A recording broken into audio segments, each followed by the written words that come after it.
Damien Cross believed his wealth made him untouchable, so he spoke freely about crimes and murder in languages he thought no one around him could understand.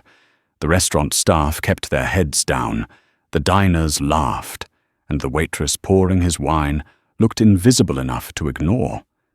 What Damien didn't know was that every word he spoke was being translated in real time by the woman he had just humiliated. As he bragged about offshore accounts, fake fires, and silencing a woman named Sarah Rose Vance stood there listening, memorizing, and deciding. In that moment, the billionaire wasn't testing his power anymore.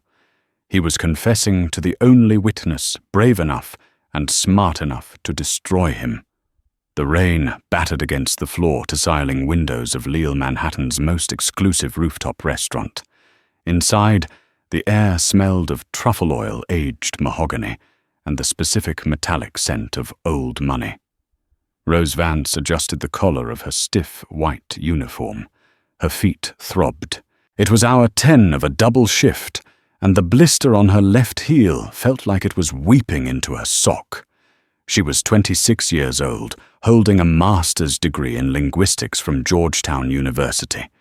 And yet here she was, clutching a silver tray, waiting for a man who made more money in a second than she would make in a decade to acknowledge her existence. The man in question was Damien Cross.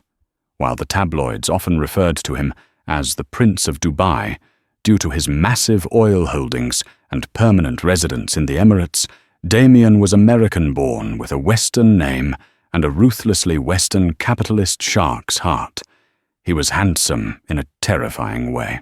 Sharp jawline, bespoke Italian suit, and eyes that looked through people rather than at the air. He sat at table 1, the power table surrounded by 3 other men.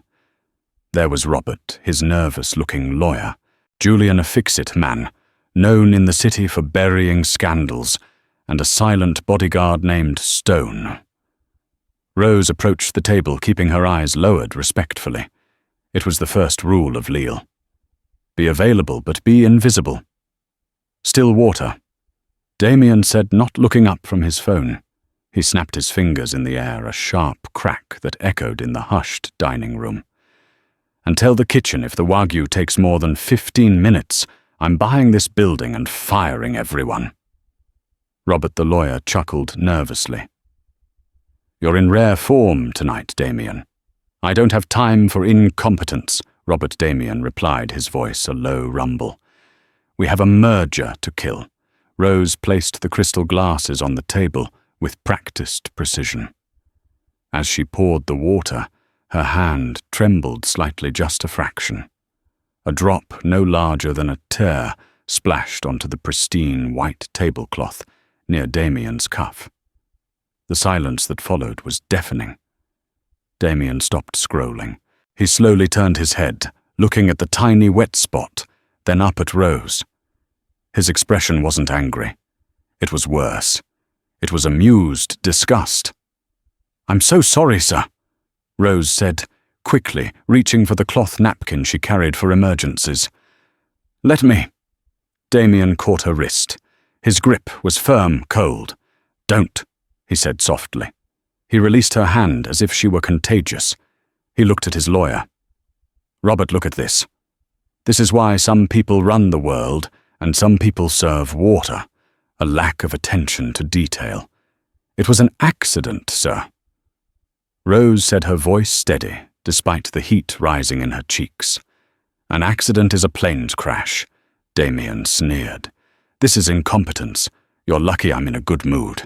Go get me a fresh cloth and send the manager. I want to make sure he knows he's hiring clumsy children.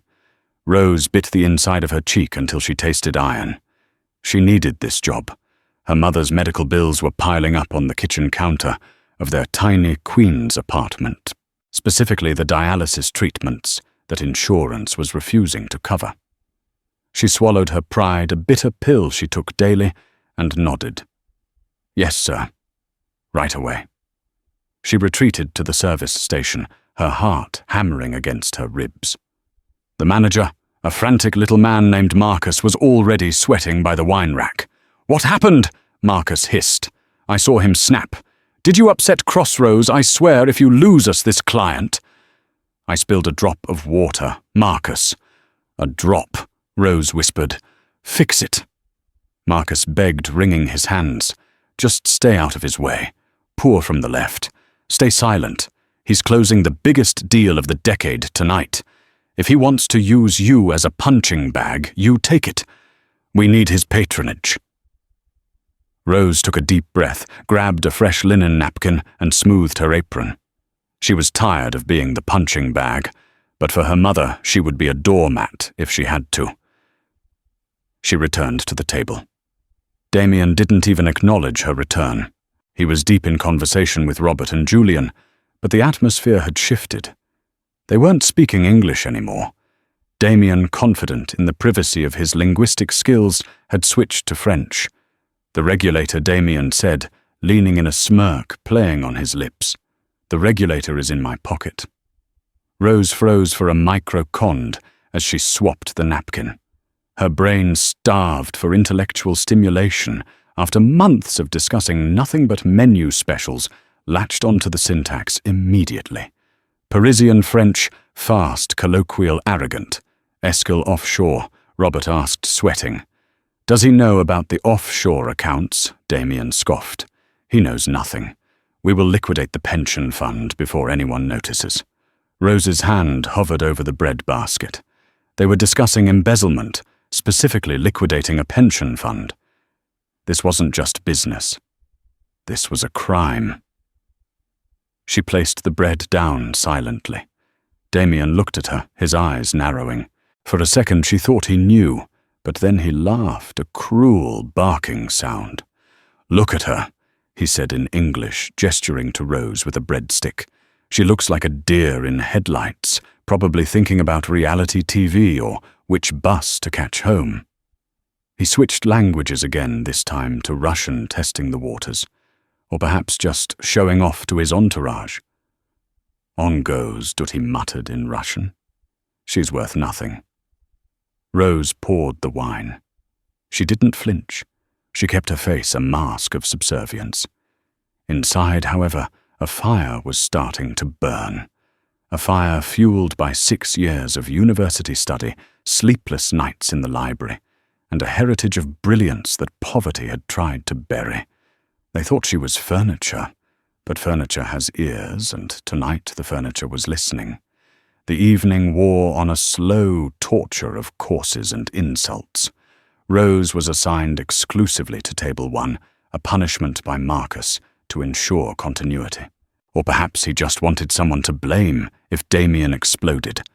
With every course, Damien Cross grew louder, drunker on power and expensive vintage Cabernet. He treated the table like his personal war room, and Rose like a ghost.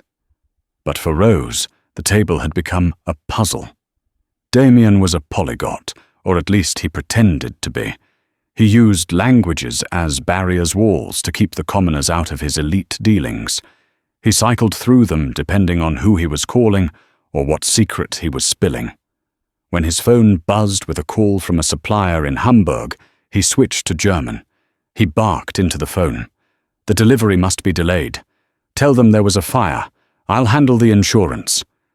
Rose, clearing the appetizer plates, paused. Insurance fraud. He was orchestrating a fake fire to claim insurance money on a delayed shipment.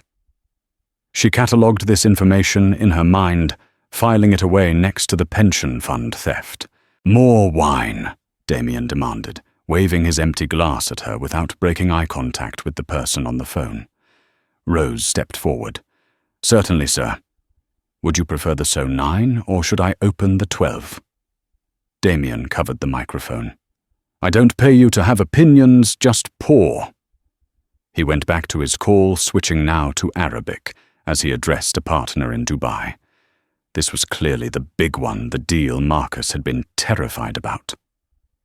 Rose poured the wine, her movement slow and deliberate, allowing her to linger. Arabic was one of her strongest languages.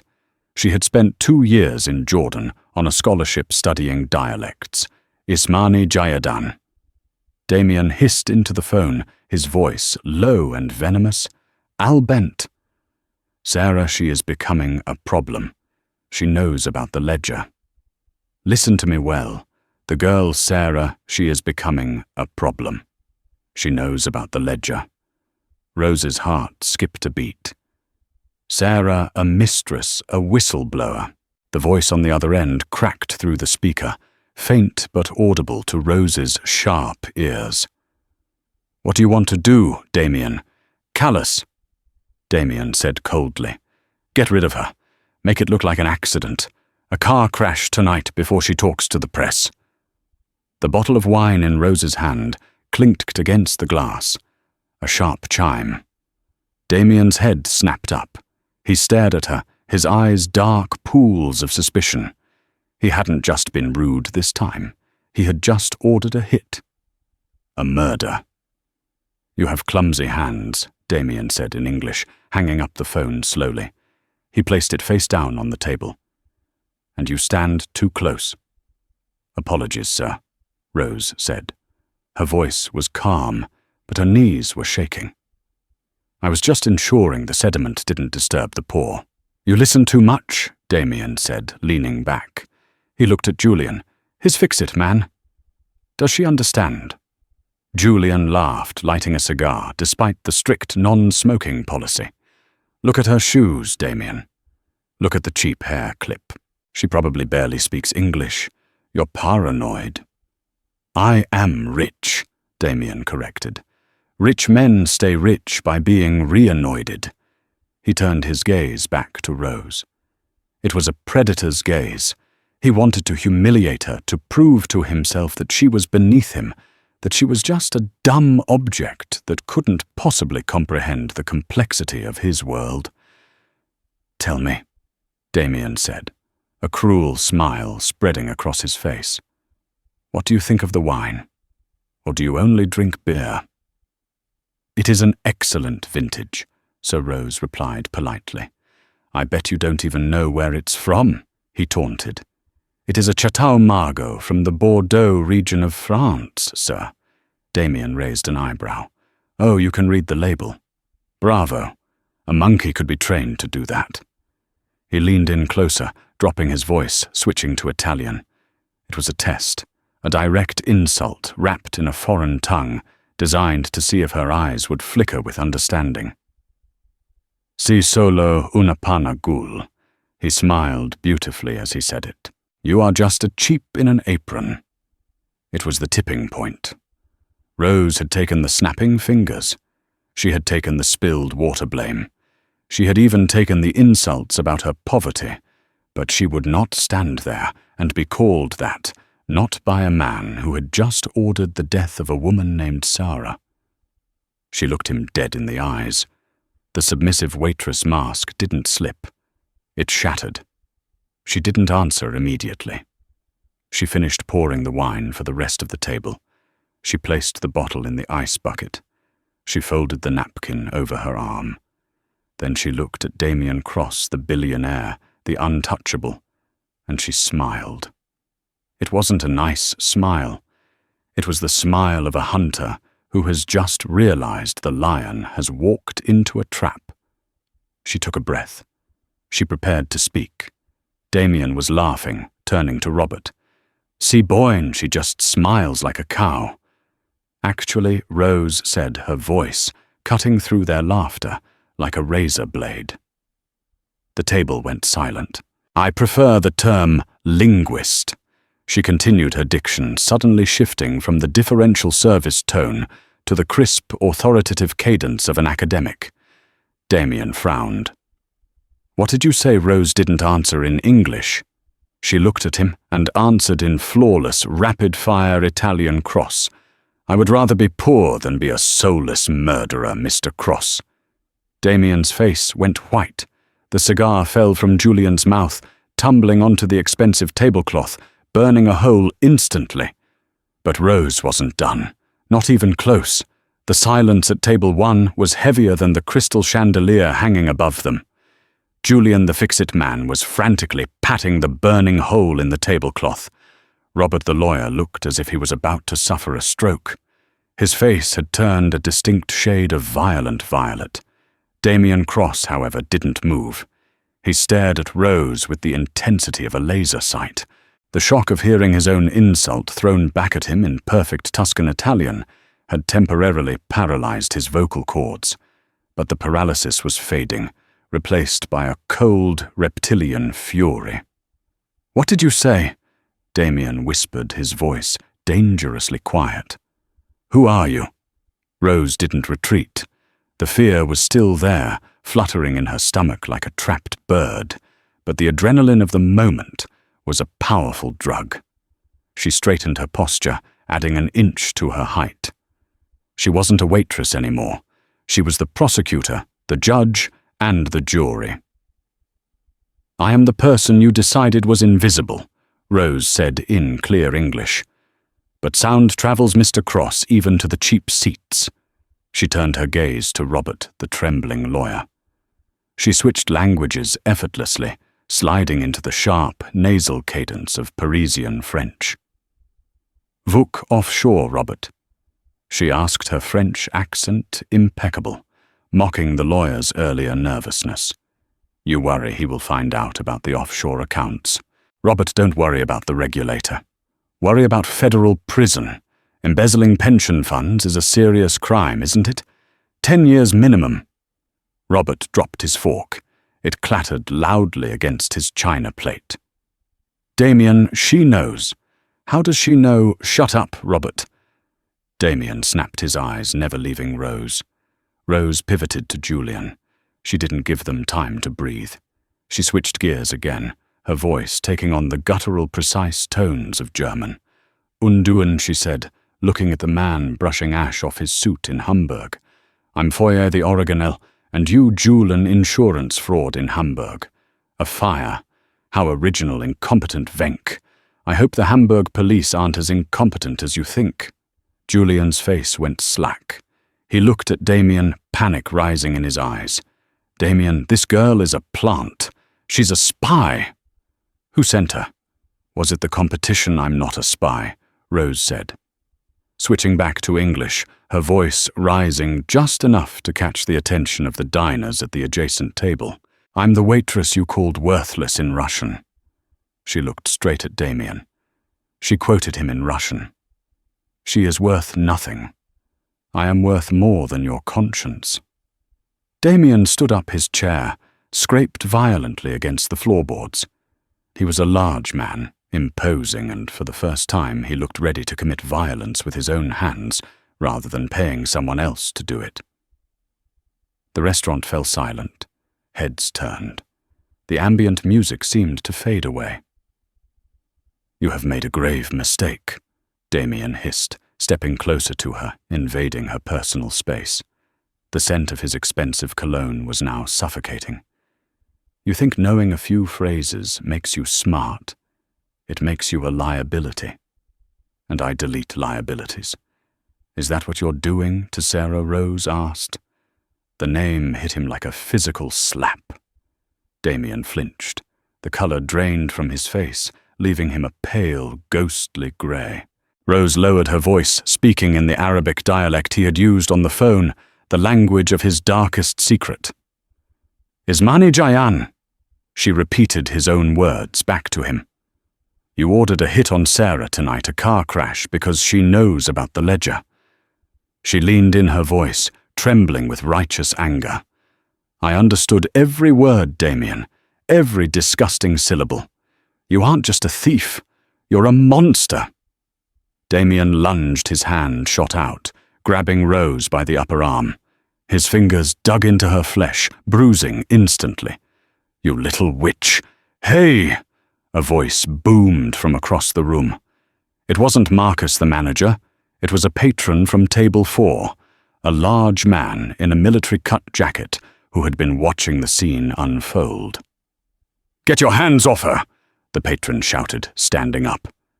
Damien froze. He looked around. He realized where he was. Lille, a room full of Manhattan's elite smartphones and potential witnesses. He couldn't strangle a waitress in the middle of dinner service, no matter how much money he had. He released Rose, shoving her backward. She stumbled, catching herself on the edge of the table. "Get out of my sight!" Damien spat, adjusting his cuffs, trying to regain his composure. Marcus the manager materialized from the shadows, looking like he wanted to dissolve into the floor. "Yes, Mr. Cross, I am so sorry." "Fire her," Damien said, his voice icy calm now, immediately. "And if I see her face again, I will burn this restaurant to the ground, with you inside it." Marcus turned to Rose, his face a mask of panic and betrayal. "Rose, leave now. Go to the office, get your things, and get out." But Rose, started out. Marcus screamed, his spittle flying. "You are finished here. You've ruined everything." Rose looked at Marcus, a man she had respected, a man she had covered shifts for when his daughter was sick. He was choosing the monster, because the monster paid the bills. She looked back at Damien. He was sitting back down, taking a sip of water, his hand shaking slightly. He wouldn't look at her. He was already pulling his phone out, presumably, to cancel the hit or accelerate it. "I'm leaving," Rose said, her voice ringing clear. "But remember this, Mr. Cross. You can fire the waitress. You can't fire the truth." She turned on her heel and marched towards the kitchen. She felt the eyes of the entire room on her back. She felt the burning pain in her arm where he had grabbed her, but mostly she felt a ticking clock in her head. Sarah. She didn't know who Sarah was or where she was, but she knew Sarah had minutes, maybe hours to live. As Rose pushed through the swinging kitchen doors, she didn't see Damien signal to the silent bodyguard Stone. She didn't see Stone nod, stand up quietly, and slip a suppressed pistol into his jacket pocket as he moved to follow her. The kitchen was a chaotic symphony of shouting chefs and clanging pans, oblivious to the drama that had just unfolded in the dining room. Rose moved through them like a ghost, ignoring the sous chef who yelled at her for an order pickup. She burst into the locker room, her hands shaking so badly she could barely undo her apron. She ripped the white uniform off, not caring that buttons popped and skittered across the tile floor. She threw on her street clothes, faded jeans, a grey hoodie, and sneakers. She grabbed her backpack, her phone. What do I do? What do I do? She dialed 911. Her thumb hovered over the call button. "Police," she whispered to herself. "I need to call the police." But then she paused. What would she say? I heard a billionaire speaking Arabic about killing a woman named Sarah Damien Cross had lawyers who cost more than the entire police precinct budget. They would spin it. They would say she was a disgruntled employee, fired for incompetence, making up wild stories for blackmail. Damien had already set the narrative she was clumsy and stupid, and by the time the police took a statement, filed a report, and maybe knocked on Damien's door, Sarah would be dead. No, Rose breathed. I need proof, or I need to warn her. She slammed her locker shut and ran for the back exit, the one that led into the dirty, narrow alleyway behind the restaurant. The night air was cold and wet. The rain had intensified, washing the grime of the city into the gutters. Rose stepped out the heavy metal door, clicking shut behind her. She took a deep breath of the damp air, trying to slow her heart rate. She needed to get away from the building. She needed to get to a public place. She started walking briskly toward the street, her hood pulled up.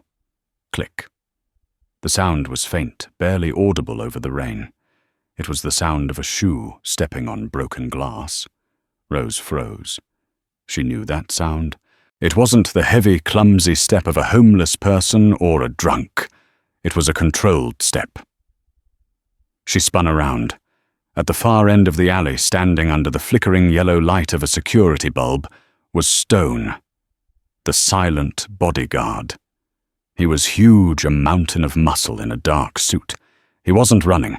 He was walking toward her with a terrifying, steady pace. He didn't look like a man who wanted to talk. Rose gasped. She turned and ran. "Hey!" Stone's voice was deep like gravel grinding together. Wait! Rose didn't wait. She sprinted. She had run track in high school, the 400-meter dash. She pumped her arms, her sneakers splashing through puddles. She reached the mouth of the alley and burst onto the sidewalk. It was a quiet side street in the financial district, mostly empty at this hour on a Tuesday. She looked left-right, a taxi, a bus. There was nothing, just the rain and the distant hum of traffic. She turned right and ran. She heard the heavy footsteps behind her, picking up speed. Stone was running now. Rose ducked into a subway entrance, vaulting over the turnstile without swiping her card. "Hey, you got to pay!" The attendant in the booth yelled, banging on the glass. Rose ignored him. She took the stairs 3 at a time, risking a broken neck. She could hear Stone hitting the turnstile behind her. He didn't vault it. He simply crashed through it, the metal bar bending with a sickening screech. She reached the platform. It was empty. The electronic sign read, "Next train, 12 minutes." "No, no, no," Rose whimpered. She was trapped underground with a killer. She looked around for a weapon, a trash can, a wet floor sign. Footsteps echoed on the stairs. Stone emerged onto the platform. He wasn't even out of breath. He adjusted his tie, looking at her with dead, shark-like eyes. He reached into his jacket. Rose backed away until her back hit the cold tiles of the tunnel wall. "Please," she said, her voice trembling. "I won't say anything. I swear." Stone stopped 10 FT away. He pulled his hand out of his jacket. He wasn't holding a gun. He was holding a phone. He held it out to her. "Take it," Stone said. Rose stared at him, confused. "What? Take the phone?" Stone repeated. "He wants to talk to you, Damien." "No," Stone said. "Not Damien." Rose hesitated. This didn't make sense. If Stone was going to kill her, he would have done it in the alley. Why bring her to a subway station and hand her a phone? She stepped forward, cautiously, her hand trembling as she took the sleek black device. "Hello," she whispered into the receiver. "Rose Vance," a voice said on the other end. It was a male voice, distorted, likely using a voice changer. "You have caused quite a stir tonight." "Who is this?" Rose demanded, trying to find her courage. "If this is Damien Cross, I swear I've already sent an email to the FBI. If I die, it goes out." It was a lie, a bluff she had learned from movies, but it was all she had. The voice chuckled. "I'm not Damien. I'm the person who has been trying to catch Damien for 3 years. My name is Detective Miller, NYPD Organized Crime. But right now you can call me your only hope." Rose's knees nearly gave out. "A cop? Why are you calling me on his bodyguard's phone?" "Because Stone works for me," the voice said. "He's an undercover operative. He's been embedded with Cross for 6 months, waiting for a slip-up. And you, my dear linguist, just forced the biggest slip-up in history." Rose looked up at Stone. The giant man winked at her. It was a bizarre, surreal sight. "He ordered a hit," Rose said into the phone, tears finally spilling over. "On a woman named Sarah. He said it in Arabic." "We know," Miller said. Stone recorded the audio at the table. "We have the Sarah order on tape. That's conspiracy to commit murder. We finally have him." "Then go get him," Rose cried. "Go save Sarah. We have a unit en route to Sarah's known location in Jersey," Miller said. "But there's a problem. We don't know which Sarah he meant. Cross has 3 Sarah in his ledger, a mistress, an accountant, and his illegitimate half-sister. He said she knows about the ledger." Rose said, racking her brain, replaying the Arabic conversation. Wait, he used a specific word. "Albent," the girl Miller asked. Yes, but in the Jordanian dialect he was using the specific inflection. Albent usually implies a daughter or someone very young, a familial subordinate, his half-sister Miller realized. Sarah Cross, she's 19. She's at Columbia University dorms. He said car crash. Rose added. He said make it look like an accident. Stone. Miller's voice barked through the phone loud enough for the bodyguard to hear. Get her out of there. Secure her. I'm redirecting units to Columbia University. Rose, you're a material witness now. Stone is going to take you to a safe house. Stone took the phone back from Rose's numb hands. Let's go, kid. We can't stay here. Damien has other guys. Guys who aren't cops. Rose nodded, her world spinning. 10 minutes ago, she was pouring water. Now she was in a safe house car with an undercover agent racing against a hitman to save a teenager. As they ran back up the stairs to the street, Stone's earpiece buzzed. He stopped, his face hardening. Boss, Stone said into his lapel mic. Say again. He listened for a second, then looked at Rose with grim urgency. Change of plans, Stone said, grabbing Rose's arm. We aren't going to a safe house. Why? Rose asked, panic flaring again. Because the hit isn't happening in Jersey or Columbia, Stone said. We got the location wrong. The Sarah he was talking about, it isn't a person. Rose blinked. What the Sarah Stone said, dragging her toward a black SUV parked at the curb that hadn't been there before. It's the name of his yacht. The Sarah. And he didn't say he was going to kill her. He said he was going to sink it. Why would he sink his own yacht? Because Stone said, throwing open the car door, that's where he's keeping the trafficked women. And if he sinks it, they all drown. Rose felt the blood freeze in her veins. Carras, get rid of her. He hadn't been talking about a woman. He was talking about the boat, and I'll bent the girls. We have to stop him, Rose whispered. We're going to the Marina, Stone said, revving the engine. And you're coming with me. I need you to translate the comms. Damien's crew at the docks. They only speak Russian. Rose Vance, the waitress who spoke 6 languages, buckled her seatbelt. Drive. The black SUV tore down the West Side Highway, weaving through the late-night traffic with terrifying precision. Stone drove with one hand on the wheel and the other adjusting a complex radio unit bolted to the dashboard. The speedometer read 90. But inside the cabin, the tension made the air feel static and heavy. Rose clung to the grab handle, her knuckles white. The rain lashed against the windshield, blurring the city lights into streaks of neon blood. Put the headset on, Stone commanded, tossing a heavy tactical headset into her lap. Channel 4. It's an encrypted frequency we've been trying to crack for weeks. If Damien's crew is coordinating a scuttle job, that's where they'll be talking. Rose fumbled with the headset, pulling it over her ears.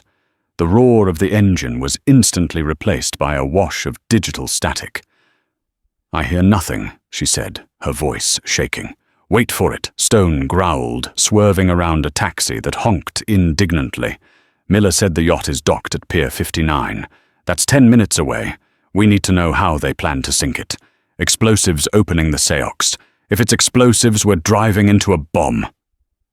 Suddenly, a voice cut through the static.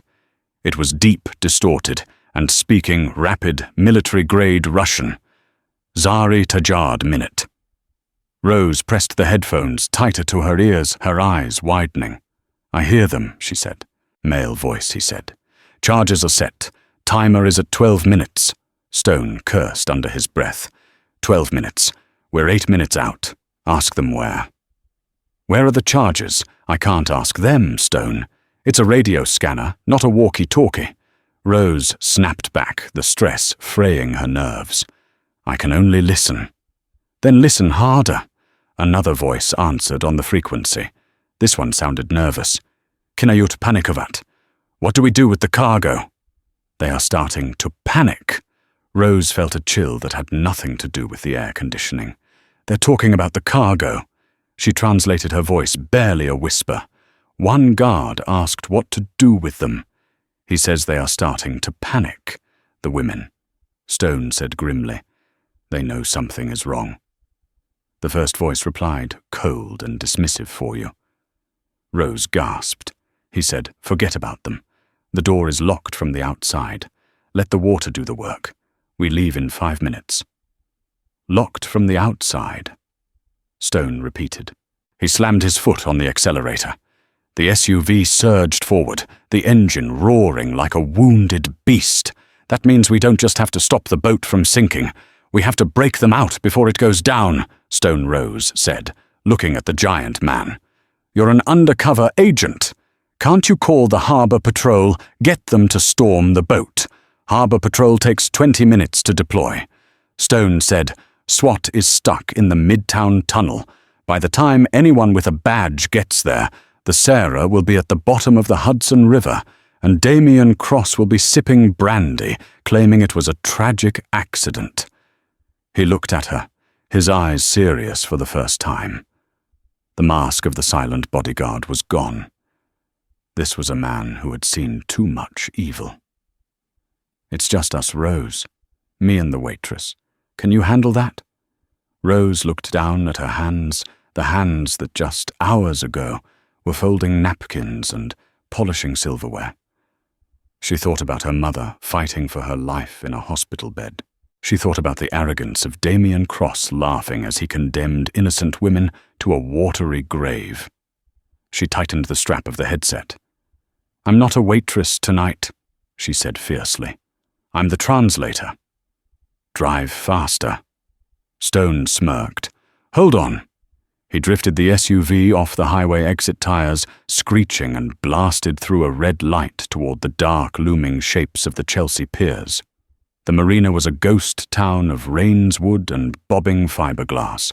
The storm had driven everyone indoors, leaving the docks desolate. At the far end of the pier, looming like a floating fortress, sat the super yacht Sahara. It was sleek, black, and dangerously quiet. There were no party lights, no music, just a few dim security floods illuminating the gangway. Stone killed the headlights and rolled the SUV to a stop behind a stack of shipping crates, about 50 yards from the yacht. He reached into the back seat and pulled out a duffel bag. He unzipped it, revealing a small arsenal. "Stay in the car," Stone whispered, checking the magazine of a pistol. "No," Rose said. She didn't even hesitate. "You need me. They're speaking Russian on the comms. If they change the plan, or if there's a trap, you won't know until you're dead." "I'm coming." Stone looked at her for a long second, assessing her. Then he nodded. He handed her a small earpiece. "Put this in. It connects to my comms. If I say run, you run. Don't look back. Don't argue. Just run." "Understood." They moved out into the rain. The wind whipped Rose's hair across her face, but she barely felt the cold. Her entire world narrowed down to the black hull of the ship ahead. They reached the base of the gangway. 2 men in raincoats were standing guard, smoking cigarettes, their assault rifles slung casually over their shoulders. They were chatting in low voices. Rose tapped Stone's arm and signaled for him to wait. She listened. "Skazaltoravka," Visbos said. "Insurance covers everything." "Devo," the other laughed. "Kreno business est business." Pity about the girls, but business is business, translated the gist to Stone, with a hand signal pointing to the 2 men, and then making a slashing motion across her throat. They were the executioners. Stone moved like a shadow. He didn't use his gun. He stepped out from behind the crate, moving with a speed that defied his size. Before the first guard could raise his rifle, Stone had him in a chokehold. There was a sickening crunch, and the man went limp. The second guard turned eyes wide, reaching for his weapon. Stone spun, kicking the rifle out of his hands, and delivered a single thunderous punch to the jaw. The guard collapsed onto the wet dock unconscious. "Clear," Stone whispered. "Let's go." They sprinted up the gangway. The deck of the Sarah was slippery and dark. "Engine room is below deck, aft," Stone whispered. "That's where the charges will be. The cargo hold. That's usually forward near the crew quarters. We have to split up, what Rose hissed. You said I can't disarm bombs and unlock a prison cell at the same time, Stone said urgently. I'll go to the engine room and try to stop the scuttle. You go forward. Find the women. If the door is locked, find something to break it open. A fire axe. Anything. I can't fight these men, Stone. You don't have to fight, Stone said, handing her a heavy serrated tactical knife. You just have to be smarter than them. And you are. Now go. He disappeared into the shadows toward the back of the ship. Rose was alone. She crept forward, hugging the wall of the main cabin. Her heart hammered against her ribs like a trapped bird. Every creak of the ship sounded like a footstep. She reached a stairwell leading down. A sign read, "Crew Only." She descended, the air growing warmer and smelling of diesel and damp carpet. She heard sobbing, faint, muffled sobbing. She followed the sound. It led her to a heavy steel door at the end of a narrow corridor. There was no handle, only a heavy electronic keypad and a manual wheel valve that had been chained shut. Rose rushed to the door. "Hello," she whispered, pressing her ear against the cold steel. A chorus of voices answered from the other side, screaming in various languages. "Spanish, Romanian, Vietnamese, help us. The water. The water is coming in." Rose's blood ran cold. The scuttling had already started. The charges must have blown a small hole, or the valves were already open. "I'm going to get you out," Rose yelled. She looked at the chain wrapped around the wheel. It was thick industrial steel. The knife Stone gave her was useless against it. She looked around frantically. She needed bolt cutters, a crowbar. Then her earpiece crackled. It wasn't Stone. Stone. "Do you copy?" It was Miller's voice. "We have a situation. Damien Cross isn't at the restaurant. His tracker just moved. He's headed to the marina. He wants to watch the ship go down personally." Rose froze. "Stone," Miller repeated. "Stone, report." Silence. Stone wasn't answering. Rose tapped her earpiece. "Stone. Stone, are you there? Nothing but static." Suddenly the ship groaned. A loud metallic screech echoed through the hull, followed by a dull thump that shook the floor beneath Rose's feet. The ship listed slightly to the port side. The water was rising. Stone was missing. And Damien Cross was on his way. Rose looked at the chained door. The women inside were screaming louder now. She was their only hope. She spotted a fire station box on the wall. She smashed the glass with the hilt of the knife and grabbed the heavy red fire axe. She raised the axe, the weight of it heavy in her Waitress hands. "Come on," she gritted out. She swung the axe with all her strength, not at the chain. She wasn't strong enough to cut steel, but at the hydraulic hinges of the door itself. Clang. The metal sparked, but didn't yield. "Hey," Rose spun around. Standing at the top of the stairs, blocking her exit, was a man. It wasn't a guard. It was Julian, the fix-it man from the restaurant. He was holding a silenced pistol, and his suit was soaked with rain. "I knew you were trouble," Julian said, raising the gun. "Damien said you were just a waitress, but waitresses don't break onto yachts." Rose gripped the axe. She was trapped in a sinking ship, cornered by a killer with a dozen women screaming behind her. "I'm not just a waitress," Rose said, her voice steady, despite the gun pointed at her chest. "And you're not going to shoot me," Julian laughed. "And why is that?"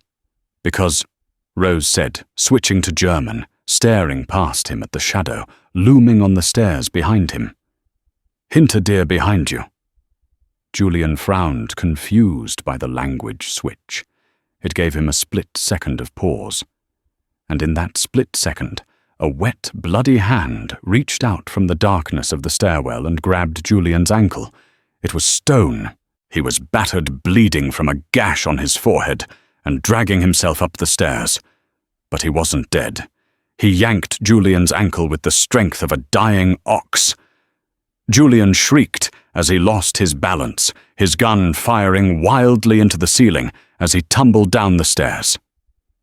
Julian landed in a heap at Rose's feet. Before he could recover, Rose didn't hesitate.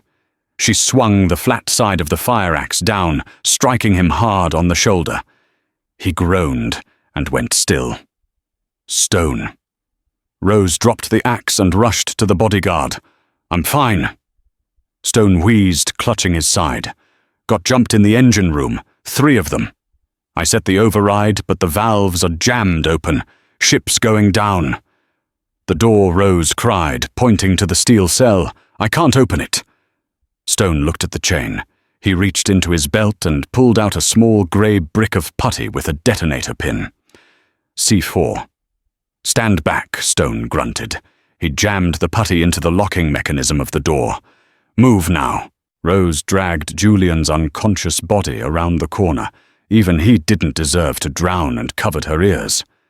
Boom. The explosion was small but sharp, blowing the door hinges clean off. Smoke filled the corridor. Rose ran into the smoke. "Come out quickly, vamonos! Vite!" The women poured out coughing and terrified. There were 15 of them, young, scared, and shivering. Up the stairs, Rose commanded her voice, cutting through the panic. "Top deck, go!" As she ushered the last woman up the stairs, the ship lurched violently. Water was sloshing over her ankles now. They burst onto the main deck, into the torrential rain. Sirens were wailing in the distance. The police were finally here. But so was someone else. A black limousine screeched to a halt on the pier, blocking the gangway. Damien Cross stepped out. He was holding a large umbrella, looking impeccable even in the storm. He stared at the sinking yacht, at the women escaping, and then his eyes landed on Rose. His face twisted into a mask of pure hate. He reached into his coat. "Police!" Stone yelled, stumbling onto the deck, aiming his gun at Damien. "Drop it, Damien." Damien laughed. "You have no jurisdiction here. This is international waters." "Sort of. We are docked at Pier 59, you moron," Stone shouted. "That's New York City," Damien sneered. He pulled a gun, a gold-plated revolver. "I own this city. I buy people like you for sport." He raised the gun, aiming not at Stone, but at Rose. She was the one who had humiliated him. She was the leak. "You," Damien snarled. "You should have just poured the water." Rose stood her ground. She was soaked, shivering, and exhausted. But she wasn't afraid. Not anymore. "You're right, Damien," she shouted over the wind. "I am a waitress. I serve people." She looked at the women huddled behind her, the women whose lives she had just saved, and tonight she said, her voice rising, "I'm serving justice." Damien pulled the trigger. Click. He stared at the gun. He pulled it again. Click. Looking for this, Rose held up a small, crucial pin she had found on the floor of the VIP section back at the restaurant hours ago. It was from a custom gun. Damien had been cleaning it at the table earlier, bragging to Robert. She had swiped the firing pin when she cleared the breadbasket, thinking it was just a loose screw to throw away. She had kept it in her apron pocket. Damien's face went slack with horror. A good waitress. Rose said, tossing the pin into the dark water of the Hudson. Cleanse up everything. Sirens flooded the pier. Blue and red lights washed over Damien's pale face. NYPD cruisers boxed in the limousine. A helicopter roared overhead, its spotlight pinning the Billionaire to the wet pavement. Damien Cross. Miller's voice boomed over a loudspeaker. "Drop the weapon. You are under arrest for human trafficking, attempted murder, and conspiracy." Damien dropped the useless golden gun. He fell to his knees, not in prayer, but in defeat. As the officers swarmed him, cuffing his hands behind his back, he looked up at the yacht one last time. Rose was standing at the railing looking down at him. She didn't smile. She didn't gloat. She just looked at him with pity. How Damien mouthed. Rose leaned over the railing. She answered him in one final language, Latin. the language of law, of history, and of endings. Vox popularly. Vox Dei. She whispered, though he couldn't hear her. The voice of the people is the voice of God. 3 months later, Rose sat in a small cafe in Queens. She wasn't wearing a uniform. She was wearing a blazer. On the table in front of her was a newspaper. The headline read, "Billionaire Damian Cross sentenced to life. The Waitergate scandal exposed." The article detailed everything. The recordings, the trafficking ring, the offshore accounts. Damian's empire had crumbled overnight. His assets were seized, and the money was being redistributed to his victims. "Excuse me." A man in a suit stood by her table. Stood. It was Stone. He looked different without the earpiece. He looked happy. Agent Stone. Rose smiled. "Just call me Mike," he said, sitting down. "I have something for you." He slid a thick envelope across the table. "What is this wolf whistleblower reward?" Stone said. "SEC rules. You exposed financial crimes amounting to over $200 million, said so. You get a percentage." Rose opened the envelope. It was a check. The number had so many zeros, she had to count them twice. $4 million. "It's enough for your mum's treatment," Stone said softly. "And maybe enough to finish that linguistics PhD. Rose touched the check, tears welling in her eyes. She thought about the rain, the insults, the fear. She thought about the worthless waitress. "Thank you," she whispered. "No," Stone said, standing up and offering his hand. "Thank you. You know Damian was right about one thing." "What's that?" "You really do listen too much." Stone grinned. "Keep listening, Rose. The world needs it." Rose watched him leave. She picked up her coffee cup. She looked at the waiter passing by, a young kid, looking tired and overworked. "Excuse me," Rose said. The kid stopped, looking nervous. "Yes, ma'am." "Is something wrong?" "No," Rose said. She placed a $100 bill on the table for a $3 coffee. "Everything is perfect. Keep the change." She walked out into the sunlight, ready to start speaking for herself. Damian Cross thought his money made him untouchable. He thought his languages made him secretive. But he forgot the golden rule of life. Treat everyone with respect, because you never know who is listening. Rose didn't just understand his words. She understood his weakness. She proved that intelligence, courage, and integrity are worth more than all the oil money in the world. What did you think of Rose's revenge? Would you have been brave enough to confront him? Let me know in the comments below. And if you enjoyed this story of karma served cold, please hit that like button. It really helps the channel. Don't forget to subscribe and ring the bell so you never miss a story. Thanks for watching, and remember, be careful what you say. Someone might be translating. See you in the next video.